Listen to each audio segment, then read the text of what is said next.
Sur les réseaux sociaux, les appels au blocage le 10 septembre se multiplient. 11 000 publications par jour en moyenne, rien que sur X. Destitution, Frexit, référendum d'initiative citoyenne, grève de la carte bleue. Difficile d'y voir clair parmi toutes ces revendications. Que le 10 septembre, ce soit la grève générale. C'est simple, le 10 septembre, l'Union départementale CGT du Nord 59 a été l'une des premières à appeler à la grève et à la mobilisation. La Fédération des travailleurs de la métallurgie française va annoncer la mobilisation pour le 10 septembre. Bon, ça circule de plus en plus, les médias, ils en raffolent de ça, ils en parlent encore et encore, et nous, on fait nos assemblées, donc on prend le temps d'en discuter. Et c'est vrai que ce truc revient, le 10 septembre, on bloque tout. Sauf qu'en vrai, ça veut dire quoi, tout bloquer? Bloquer les routes, bloquer les grandes surfaces, bloquer les périphériques, bloquer la consommation, bloquer les banques en retirant l'argent. C'est pas trop ce qu'on veut faire, on n'a pas vraiment de stratégie claire.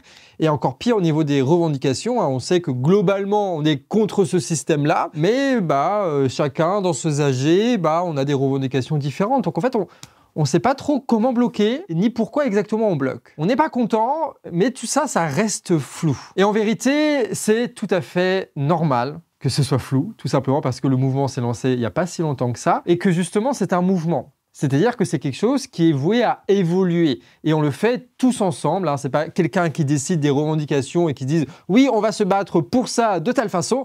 Non, on fait les choses ensemble pour une fois. Nous sommes un mouvement qui est populaire. On veut que les choses changent, mais on veut le faire ensemble. Donc on ne se presse pas, on se parle, on discute, on agit doucement. Pour l'instant, il n'y a pas de revendication parce qu'on ne veut pas être trop hâtif. On n'a pas de stratégie imposée, comme pour s'assurer qu'on reste bien solidaire, parce que divisé, on sait qu'on n'arrivera à rien. On prend notre temps, comme si, avec les épreuves, on avait fini par apprendre que la lutte est une longue histoire. C'est pour ça qu'il y a eu des changements, je ne sais pas si tu as remarqué, mais sur les tracts, en général, sur les tracts, il y a marqué 10 septembre, on bloque, mais il y a le petit truc qui s'est rajouté, à partir du 10 septembre, on bloque. Parce qu'on sait très bien qu'on ne va pas tout régler en une journée, en un blocage, et qu'on est reparti pour une lutte qui dure, comme si en réalité, elle s'était jamais terminée. Parce que la lutte des classes, ce n'est pas juste l'affaire d'une date ou d'un mouvement. Et nous qui rentrons en lutte, nous sommes aussi les héritiers, par exemple, du mouvement des Gilets jaunes, du mouvement retraite, des mouvements contre les violences policières ou encore des mouvements contre la guerre. Tout ça forme différents épisodes d'une même histoire, la nôtre. Il y a eu des choses avant le mouvement du 10 septembre et il y en aura d'autres, des luttes après cette date-là. On est beaucoup à penser, et je pense que c'est une erreur, que la lutte dans laquelle on s'inscrit, ce serait une sorte de clé dans laquelle il faudrait ouvrir une serrure, tu vois. Il faut juste trouver la bonne clé pour pouvoir faire la révolution. Et la bonne clé, ce serait la bonne revendication ou la bonne stratégie qui permettrait tout d'un coup de totalement délivrer la situation et qu'on puisse véritablement décider dans ce pays-là la démocratie en dégageant tous ceux qui décident pour l'instant. Bref, que la révolution, ce serait une question de bonne solution. Mais il faut plutôt voir ça comme une espèce de partie d'échecs où tu aurais d'un côté notre classe, le peuple, et de l'autre la classe des possédants, des riches, des milliardaires, des décideurs. Et quand tu avances ton pion, tu cherches pas forcément à faire échec et mat dès le début. Bah non, parce qu'en face, ils sont bien organisés aussi. Ils ont leurs médias, ils ont leur entreprise, ils ont leur État, ils ont leur police. Donc c'est très compliqué de faire face à ça. Et donc mouvement après mouvement, on se fatigue pas, non, on s'use pas. C'est juste qu'on avance nos pions avec stratégie. La lutte des classes, c'est une grande partie d'échecs. Et le 10 septembre, nous, le peuple, on s'apprête à jouer notre prochain coup. Et dans cette vidéo, on va tenter de répondre à la grande question, à l'éternelle question: que faire? Que faire là, tout de suite, maintenant, dans cette séquence-là? Et donc, on va parler notamment de ce qui s'est passé en Serbie, de ce qui s'est passé en Martinique. Et vous allez voir, ça va vous inspirer comme jamais. On va vous montrer ce qui a été fait un petit peu partout en France. Mais avant ça, un petit peu de contexte et un petit peu d'énervement. Ça va faire du bien aussi.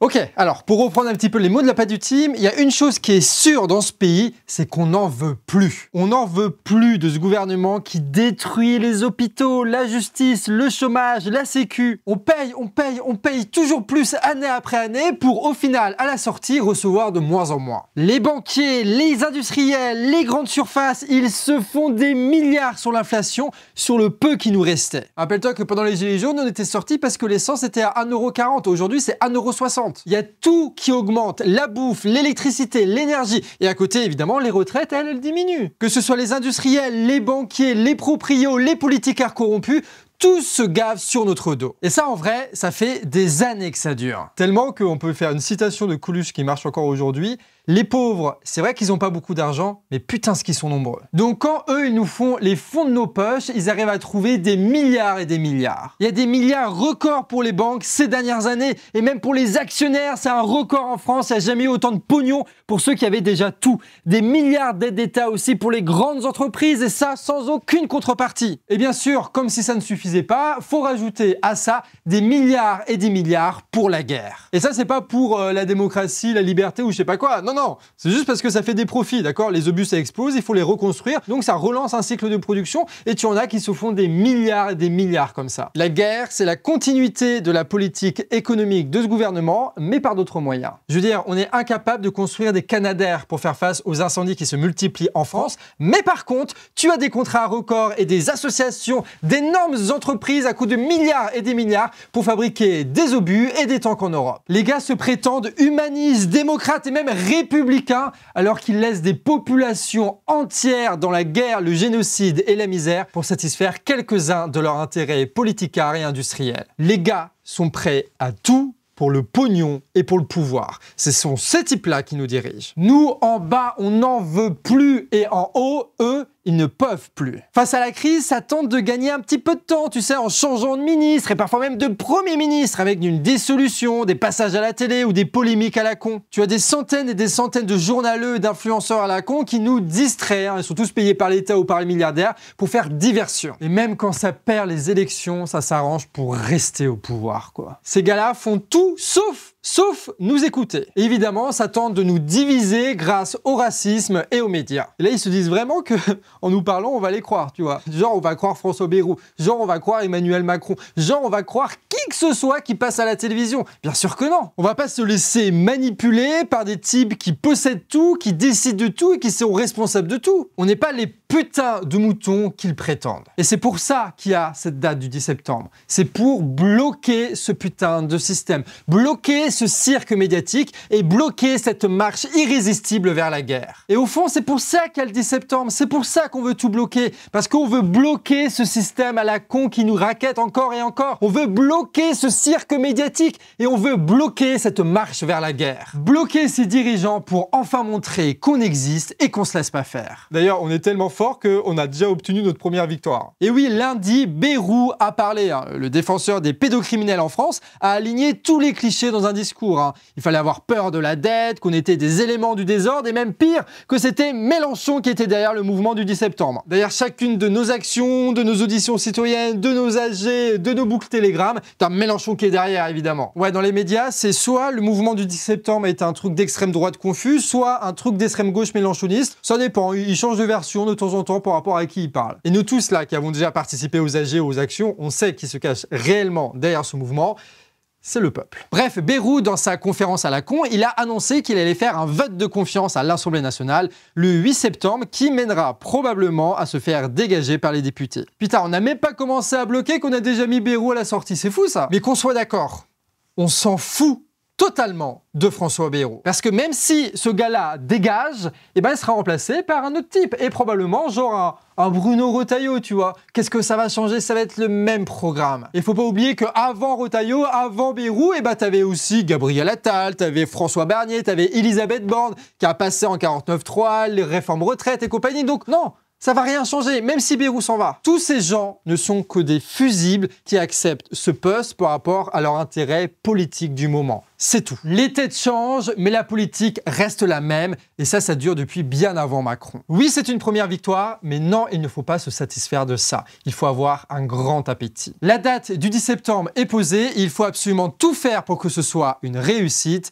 et il faut investir le mouvement dans les AG, dans les boucles Telegram, et apporter toute notre aide possible. Mais reste une question très importante auquel on va essayer de répondre dans cette vidéo. Que faire? Eh bien, la meilleure façon de répondre à cette question, c'est pas de vous inventer 2-3 trucs qu'on aura senti avec notre pif là, c'est plutôt de vous montrer qu'est-ce qui a marché ces derniers mois en France et dans le monde. Et vous allez voir qu'il y a eu beaucoup de mouvements qui vont nous inspirer pour la suite. Ok, maintenant on va mettre un peu les pieds dans le plat, comme on dit. On compare beaucoup le mouvement du 10 septembre avec les Gilets jaunes. Parce qu'on se dit, putain, mais c'est le truc qui se ressemble le plus, il faut qu'on fasse pareil, mais en même temps, on n'a pas trop envie de refaire pareil, mais on n'a pas trop d'exemples à suivre, quoi. Et vous savez que nous, on a le mouvement des Gilets jaunes dans le cœur, hein, on est né de ce mouvement-là, littéralement, donc bon, bah, vive les Gilets jaunes, évidemment. Mais quand même, il faut avoir l'honnêteté de dire que depuis, il y a eu mieux. Dans cette vidéo, on va vous rappeler ce qui s'est passé il y a 1 an en Martinique et vous montrer que c'est l'exemple à suivre. Ok, ici c'est les Caraïbes et là c'est la Martinique. Et là-bas, les prix pour l'alimentaire sont 2 à 3 fois plus chers qu'à l'Hexagone, avec des salaires plus bas et un taux de chômage bien plus élevé. Autant vous dire que la vie y est impossible. Et il y a 2 raisons à ces prix qui sont très hauts. Déjà, la taxe de l'État français pour financer l'île, qu'on appelle l'octroi de mer, et surtout le contrôle économique de l'île par les béquets, c'est-à-dire les possédants, les descendants de colons, qui, avec la complicité de l'État français et de la police, ont toutes les grandes entreprises de production, de distribution et de logistique de l'archipel. Tout passe entre leurs mains et ils en profitent pour détruire toute concurrence et donc profiter de leur monopole pour faire exploser les prix et donc leurs marges. Et ce système mafieux, capitaliste, monopolistique, il est dénoncé par les Martiniquais depuis des années. Ils ont même trouvé un nom qui lui va très bien à ce système, c'est la profitation. En Martinique, on ne lutte pas contre Macron, on lutte contre un système, celui de la profitation. C'est-à-dire le fait que ce qui dirige la société martiniquaise, c'est la recherche de profit et donc de l'exploitation et des inégalités. Et nous, en vrai, on sait très bien qu'on ne lutte pas contre Macron lui-même, quoi, et encore moins contre Bayrou, ça on l'a bien compris. En fait, on lutte contre un système qui veut toujours plus de profit et qui est prêt à détruire tout, y compris les hommes et la nature, pour rechercher ces profits-là. D'où les guerres, d'où l'exploitation, d'où la destruction de l'environnement. Et donc on pourrait aussi se réapproprier, ça peut être des discussions lors d'assemblées générales, de se réapproprier ce terme, la profitation. Au moins là, on est clair, ce qu'on veut, c'est pas changer de tête, c'est changer de système. Et c'est dans ce contexte-là que tu as le RPRAC, le RPP-RAC qui s'est formé. Le RPRAC, c'est à la base un petit collectif contre la vie chère. Et ils ont posé, ça va vous rappeler quelque chose, une date en septembre 2024 avec des actions qui ont été organisées partout sur l'archipel. Tout a été bloqué, l'aéroport, le port, les routes, avec des lieux de blocage qui sont devenus autant de petits collectifs d'habitants qui bloquaient, mais aussi discutaient et décidaient ensemble. Les Martiniquais, à partir du 1er septembre 2024, ils ont commencé les actions qui ont grandi encore et ont pris de l'ampleur jour après jour. Et nous, c'est exactement ce qu'on doit faire. À partir du 10 septembre, on doit commencer les actions de blocage, de réseau, de propagande pour convaincre les gens, faire des auditions citoyennes partout et faire en sorte de constituer un grand réseau de résistance pour que le 11, le 12, le 13, le 14, on soit de plus en plus fort. En Martinique, ils ont alterné entre des assemblées générales, des grandes réunions publiques, des manifestations et des blocages. Et c'est ça qu'on veut, c'est faire un peu tout à la fois en même temps. Et ça s'est décidé en France, en Martinique, il y a 1 an. Et donc les membres du RPP-RAC, c'est devenu les leaders du mouvement. Et ils ont commencé donc à faire plein de lives sur TikTok pour expliquer tout ce qu'ils avaient en tête, pour savoir est-ce qu'on pouvait leur faire confiance ou pas. Et au début, tu as l'État et les grandes surfaces, ils se sont dit tiens, on va faire des négociations avec le RPRAC parce qu'ils sont en train de tout bloquer. Et donc ils sont allés. Donc tu as Rodrigue Petitot qui est allé. Et le gars, au début, il disait moi je veux pas négocier si c'est pas filmé en direct pour que tout le monde puisse voir qu'est-ce qui est dit. Et à un moment donné, les béquets, là, ils ont dit non, nous, on refuse que vous filmiez les réunions. Et du coup, il est parti. Parce qu'en fait, un leader, c'est pas quelqu'un qui capte la parole des gens pour négocier en secret avec l'ennemi. C'est quelqu'un qui porte la voix des gens pour le dire en face de l'ennemi. Les Martiniquais, ils ont désigné des représentants et ils ont obtenu d'eux la transparence totale des négociations. Et là, encore une fois, c'est quelque chose qu'il faut absolument retenir. Qu'importe s'il y a des leaders ou pas qui émergent, qu'importe s'il y a des organisations ou quoi qui émergent de notre mouvement, il faut que tout le temps, il y ait une transparence. Pas de négociation sans caméra filmée en direct. Et ce qui est fort aussi avec le mouvement en Martinique, c'est que là-bas, ils ont vachement favorisé aussi les circuits courts, les marchés, pour valoriser le local et refaire du lien dans les quartiers, dans les villages, histoire que les agris aient plus d'argent, qu'ils puissent s'agrandir ou qu'ils puissent permettre à d'autres de s'installer et donc relancer une agriculture vivrière sur l'archipel au long terme, qui était l'un des problèmes majeurs de l'île. Le mouvement en Martinique, qui n'est pas terminé d'ailleurs, c'est à la fois un mouvement de lutte, mais aussi un mouvement de solidarité. Et quand j'entends les gens parler dans les différentes assemblées générales, ce que j'entends, moi, c'est ça. C'est à la fois il faut bloquer, mais à la fois il faut refaire du lien.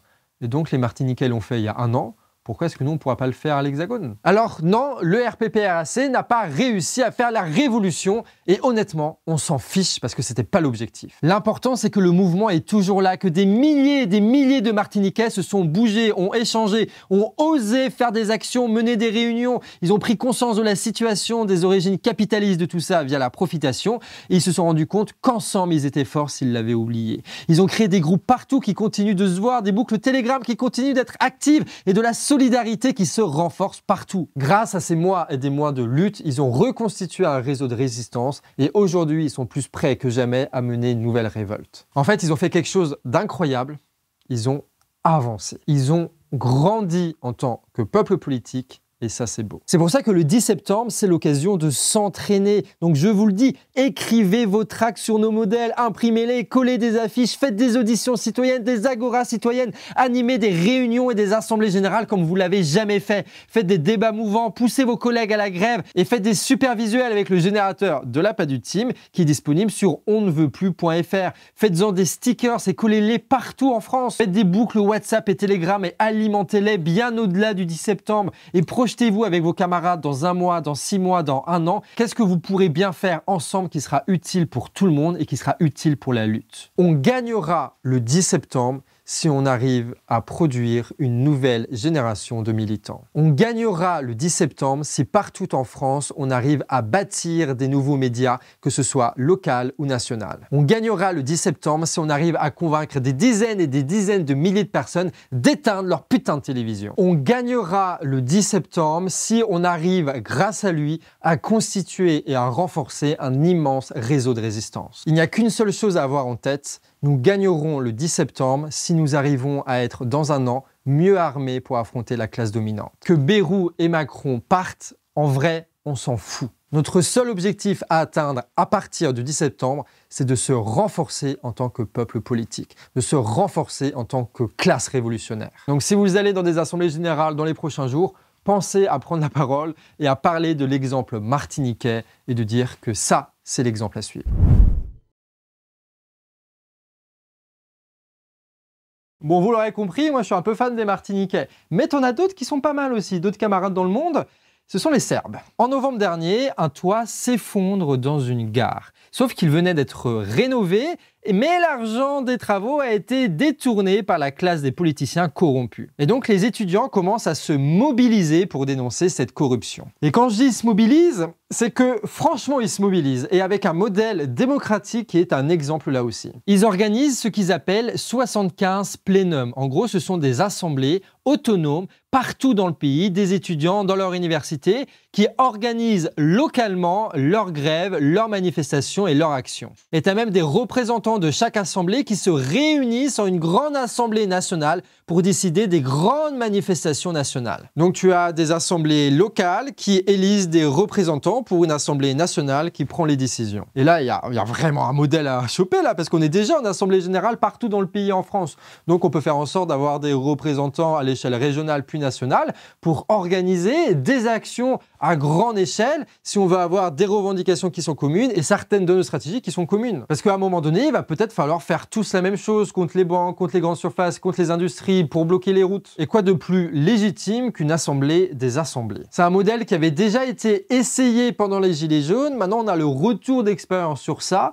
Et en vrai, je crois qu'on est prêt, non? Et là, comme ça, on aurait des représentants nationaux qui prendront évidemment pas toutes les décisions, mais juste les grandes actions dont on aura besoin et qui seront bien plus légitimes. En Serbie, ils ont même mis en place un service d'ordre pour protéger les manifestants de la police et éviter les violences pour que ces manifestations se passent bien et qu'elles soient massives. Et puis après est venu l'été, donc les universités étaient fermées et donc les assemblées étudiantes, elles ont donné le relais à des assemblées locales qui ont pris la main sur le mouvement à partir de l'été. Et donc c'était plus géré par les étudiants, c'était géré par tout le monde. Et ces assemblées-là, ils appelaient ça des sbors. Et ça fait 9 mois que ça dure, qu'ils arrivent à tenir la lutte avec d'immenses manifestations, des actions et encore une fois des réseaux de solidarité qui se mettent en place comme en Martinique. Mais j'entends des gens en commentaire, des gens râler, des gens souffler là devant leur écran en se disant « Attends, mais ils ont lutté pendant 9 mois, ça veut dire que ça marche pas leur truc ». Et ce raisonnement, je vous le dis, c'est du bidon. Il n'y a aucune stratégie, aucune revendication, aucune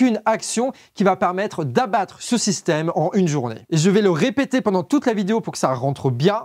L'important, ce n'est pas d'aboutir à la révolution dès le premier jour. L'important, c'est de toujours, quoi qu'il arrive, se renforcer et avancer. Et en 9 mois, les Serbes ont réussi à faire des manifestations historiques, massives, et surtout, eux, ils ont réussi à produire une nouvelle génération de militants. Des gens qui, pendant toute leur vie, sauront faire des tracts, des manifestations, des assemblées générales. Ce qui veut dire que si le mouvement reprend qu'il y a une connerie, eh ben, ils vont pouvoir y aller. Ils vont pouvoir y aller comme ils y sont jamais allés. Et surtout que là, ils sont en train de s'organiser, de se structurer de plus en plus, parce qu'ils se disent, bah ok, ça va durer sur la longueur, très bien. Faisons en sorte de nous organiser pour pouvoir durer sur la longueur, nous aussi. Il faut arrêter avec le romantisme du militantisme, du grand soir ou toutes ces conneries-là. Ça n'arrivera pas. La seule chose qu'on doit faire, c'est la seule chose qu'on sait faire, travailler, travailler, travailler. Et puis toi, imagine si nous, on faisait pareil. 9 mois de lutte comme ça, vraiment très belle, avec énormément de conversations, d'assemblées, tout ce que tu veux. Vraiment, on discute, on refait des liens, on fait des trucs de solidarité, des jardins, de la bouffe, de l'entraide. On fait de la lutte, du blocage, des actions, des sabotages, partout, partout, partout dans le pays pendant 9 mois. Mais putain, mais t'imagines la gueule du pays ?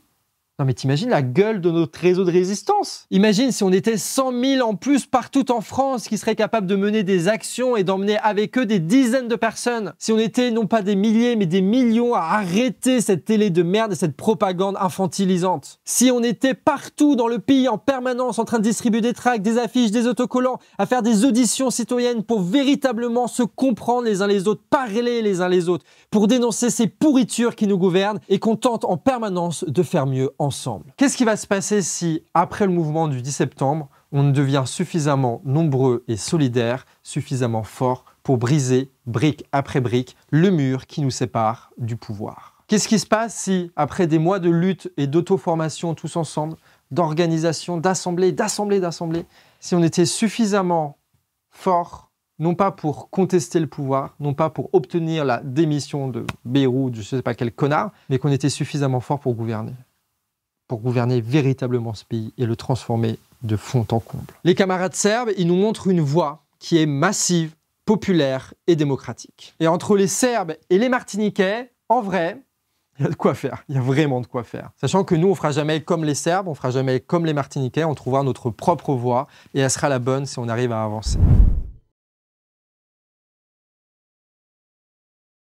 Ok, maintenant on va essayer de comprendre un petit peu ce qui se passe avec les syndicats et comment est-ce qu'ils vont s'investir dans le mouvement du 10 septembre. Ces derniers jours, tu as eu plein de structures syndicales qui se sont joints à l'appel du 10 septembre. Ça s'est multiplié avec de nombreuses unions locales et des syndicats de base. Avec parmi les structures de secteur, tu as les fédérations CGT du commerce et de l'industrie chimique, les fédérations Sud Commerce, de l'industrie et du rail et la CGT chômeur. Tu as la CGT métallurgie qui devrait annoncer sa participation dans les prochains jours. Et là, je parle que de maintenant, sachant que tu vas en avoir plein durant les prochains jours qui vont aussi faire des appels pour le 10 septembre. D'autant plus que si vous êtes dans un syndicat, vous pouvez pousser pour que vous organisiez une grève à ce moment-là. Le 10 septembre, l'Union départementale CGT du Nord 59 a été l'une des premières à appeler à la grève et à la mobilisation. La Fédération des travailleurs de la métallurgie française va annoncer la mobilisation pour le 10 septembre. Demain, je vais annoncer la mobilisation de la CGT ArcelorMittal Dunkerque, le plus gros syndicat de France des travailleurs de la métallurgie, à la grève à partir du 10 septembre. Reconductible, reconductible. Voilà.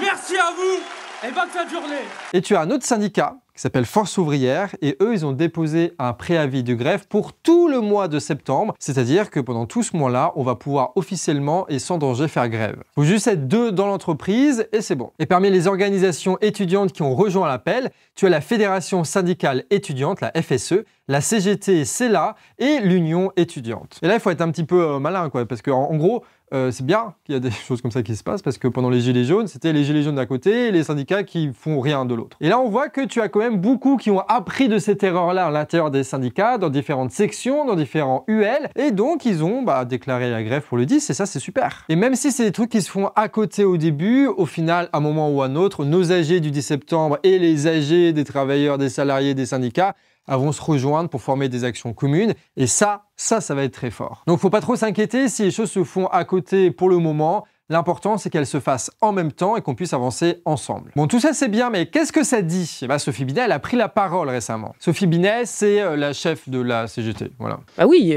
c'est évidemment encore totalement nébuleux, donc forcément, et sur les modes d'action et sur les revendications.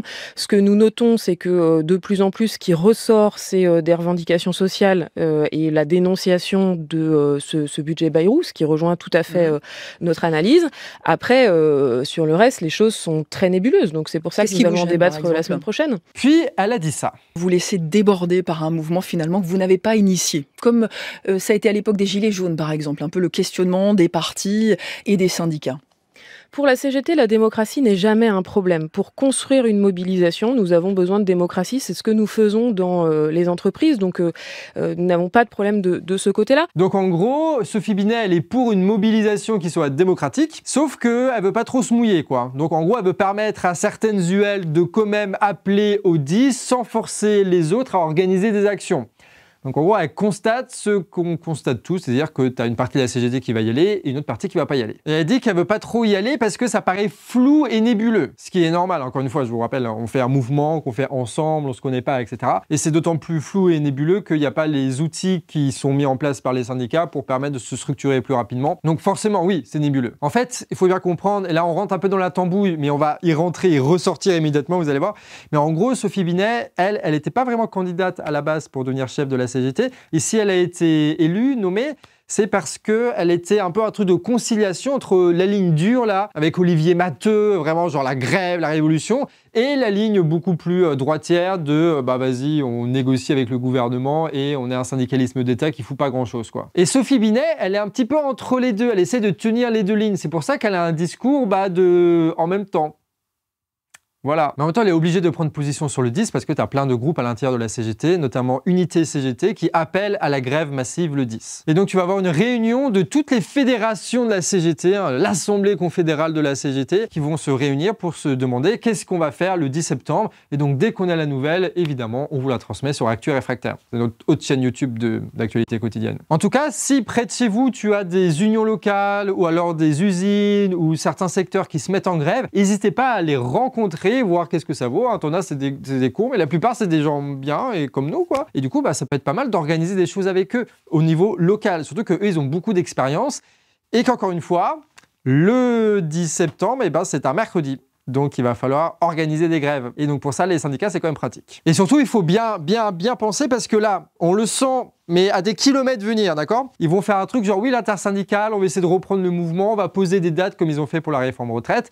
Sauf que nous, on les a pas entendus pour poser des dates, pour avoir des trucs à peu près clairs. Donc, qu'on soit d'accord, on agit de manière indépendante, entre nous, dans nos AG, et on n'attend pas que Sophie Binet, dans des réunions avec Macron et je sais pas qui, décide de quand est-ce qu'on doit aller en manifestation et quand est-ce qu'on doit faire grève. Parce qu'on a vu que cette stratégie, pendant la réforme des retraites, c'était pas fou. Et justement, décider à la base, vous allez voir, tu as énormément de syndicalistes qui sont d'accord avec ça et qui voudront le faire avec vous.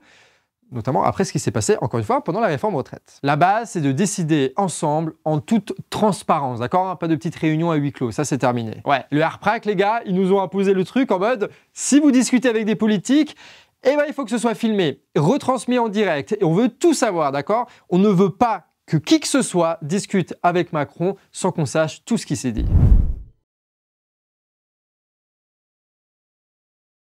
Avant le 10 et encore plus à partir du 10, on va donc multiplier les actions de blocage, de sensibilisation, d'audition citoyenne, d'assemblée générale. Et à chaque fois, on va faire face aux médias, on va faire face aux politicards, mais t'en as un autre qui pointe son nez et qu'on a déjà croisé. Que ce soit durant vos assemblées générales, vos auditions citoyennes, vos manifestations et encore plus vos blocages, vous ferez face à la police. Et donc on profite de cette vidéo pour vous faire un petit peu de prévention pour savoir que faire face à la police pour éviter d'avoir des problèmes. Au début des Gilets jaunes, on était beaucoup à considérer la police comme des alliés. Mais il ne nous a pas fallu longtemps pour comprendre que non. Dès que les Gilets jaunes sont devenus dangereux, la police a appliqué les ordres des puissants et a réprimé violemment le mouvement par la mutilation et même des assassinats. Pourquoi ont-ils fait ça ? Tout simplement parce que c'est leur taf. Ils sont sélectionnés pour ça, formés pour ça, payés pour ça. Ils sont au service de l'État, des riches, des possédants, bref, au service de ceux contre qui on combat. Donc qu'on le veuille ou non, ces policiers-là, on les aura en face de nous. Donc épargnons-nous quelques semaines de « Ah, la police avec nous » et disons-le clairement, non, la police, les gendarmes, ce ne sont pas nos alliés. Alors face à eux, que faire? Eh bien, si on devait résumer un petit peu les conseils qu'on peut vous donner, c'est très simple. Face à la police, on se tait. Si tu te fais interpeller, ne dis rien d'autre que ta petite identité. Ton nom, ton prénom, ton adresse, ton lieu de naissance et éventuellement ton numéro de téléphone. Ce sont les seules informations que tu as besoin de donner. Et le reste, tu ne dis rien. Rien de ce que tu as fait en manifestation, rien dans la préparation, rien sur ce que tu comptais faire. Même si les flics provoquent ou même s'ils sont sympas avec toi, quoi qu'il arrive, tu ne dis rien. Ou la simple phrase « je n'ai rien à déclarer ». Voilà, comme les politiciens à la télé, « je n'ai rien à déclarer ». Parce que dis-toi que répondre aux provocations de la police, ça peut nous coûter gros. Ou ça peut rapporter beaucoup de pognon, ça dépend le point de vue. Dis-toi que tu as un flic qui s'est dit victime d'outrage 28 fois dans l'année, ce qui lui a permis à minima de gagner une belle dizaine de milliers d'euros, donc une sorte de 13e mois sur le dos des personnes qu'il avait interpellées. Parce qu'en fait, sur les affaires d'outrage, si tu réponds à la provocation, en fait, c'est parole contre parole, et la justice privilégie toujours la parole du policier par rapport à celle du citoyen. Donc, tu ne dis rien. Même si tu es en garde à vue, tu ne dis rien. Même s'ils jouent au con, même s'ils te provoquent, on a des trucs avec genre, ils sortent les guns ou les trucs, tu ne dis rien, d'accord? Même s'ils te promettent que tu vas pouvoir sortir plus tôt, tu ne dis rien. Mieux vaut rester quelques heures de plus en garde à vue plutôt que de se taper un procès et de le perdre parce que tu auras avoué un truc à la con en manifestation en garde à vue. Il ne faut en aucun moment nourrir l'enquête. Rappelle-toi, c'est à la police de mener cette enquête-là et de trouver les preuves. Et en général, des preuves, ils en ont pas. Donc même si c'est chiant les gardes à vue, ne fais pas leur taf, ne rentre pas dans leur jeu et tais-toi. Et en amont, collectivement, vous pouvez vous arranger, vous organiser pour essayer de choper un avocat, histoire d'avoir quelqu'un à appeler en garde à vue. Et donc si vous y allez en groupe de camarades, là, si on y va tous à Guingamp, tu vois, et ben, on va marquer le numéro de l'avocat sur notre bras. Dernier message, très important, et ça c'est un peu une leçon des Gilets jaunes. Le juridique, la police, la répression, c'est quelque chose d'important. Et il faut le prévoir, il faut s'organiser, il faut se former, comme on le disait. Mais il faut aussi se rappeler que nous sommes en action pour bloquer, pour sensibiliser, pour discuter avec les gens. Et dans les Gilets jaunes, on a pris trop de temps, trop d'énergie à penser la police et à devenir parano à cause de ça. La police, elle gagne, non pas quand elle nous réprime, mais quand elle rentre là-dedans et qu'on n'arrive plus rien d'autre à penser que la police et la répression. Il nous faut constituer des réseaux de résistance partout, des réseaux de solidarité partout. Et pour ça, il faut avoir aussi le cœur ouvert et pas rentrer dans cette paranoïa. C'est très important. Et on sera d'autant plus fort et inattaquable par la police qu'on sera solidaires entre nous. Encore une fois, le mouvement du 10 septembre est l'occasion unique, non pas de répéter le passé, mais d'apprendre de nos erreurs.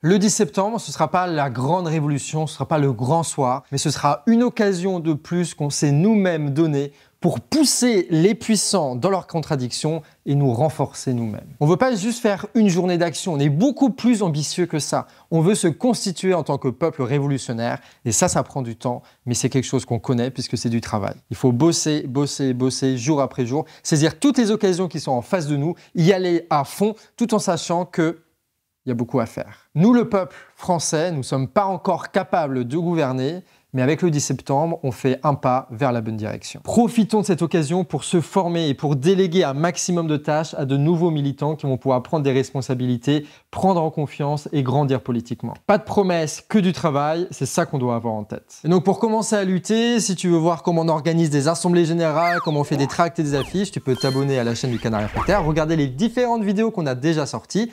En description, tu trouveras les liens Canva pour récupérer des tracts et des affiches pour les imprimer toi-même.